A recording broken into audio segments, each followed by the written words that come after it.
Hi,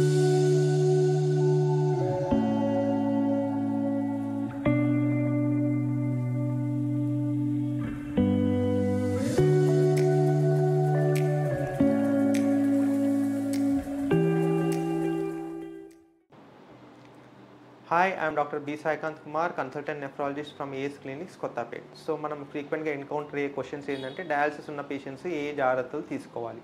first thing, already dialysis మీద ఉన్న patient first thing fistula అనేది ఏదైతే ఉంటుందో లేకపోతే ఏదైతే పర్మ్ క్యాత్ ఉంటుందో దాని కేర్ అనేది జాగ్రత్తగా తీసుకోవాలి.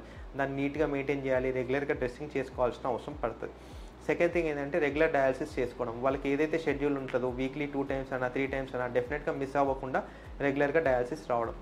థర్డ్ థింగ్ ఏంటంటే డయాలసిస్ ఉన్న పేషెంట్స్లో మోస్ట్లీ బీపీ షుగర్ ఉండే అవకాశాలు ఎక్కువ కాబట్టి వీళ్ళు అది రెగ్యులర్గా మానిటర్ చేసుకోవాలి. ఎందుకంటే వీళ్ళకి బీపీ ఎక్కువయ్యే అవకాశాలు, బీపీ డౌన్ అయ్యే అవకాశాలు, షుగర్ అనేది ఫ్లక్చుయేట్ అయ్యే అవకాశాలు ఉంటాయి కాబట్టి రెగ్యులర్గా మానిటర్ చేసుకోవాలి.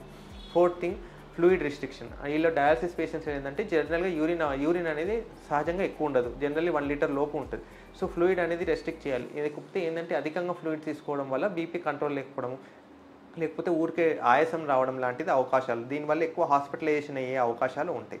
సో ఫిఫ్త్ థింగ్ ఏంటంటే ఏదైతే సప్లిమెంటేషన్స్ ఉంటాయో ఒకవేళ వాళ్ళకి అవసరమైతే calcium supplementation, vitamin D supplementation, phosphate restrict చేయడానికి ఫాస్ఫేట్ బైండర్స్, ఇలాంటి కొన్ని, ఇంకోటి ఐరన్ ట్యాబ్లెట్స్, ఒక్కోసారి ఎరిథ్రోపాయిటిన్ మనకి బాడీలో లేకపోవడం వల్ల కిడ్నీ సమస్య ఉన్న వాళ్ళకి సో మనం బయట నుంచి సప్లిమెంట్ చేయాల్సిన అవసరం పడుతుంది.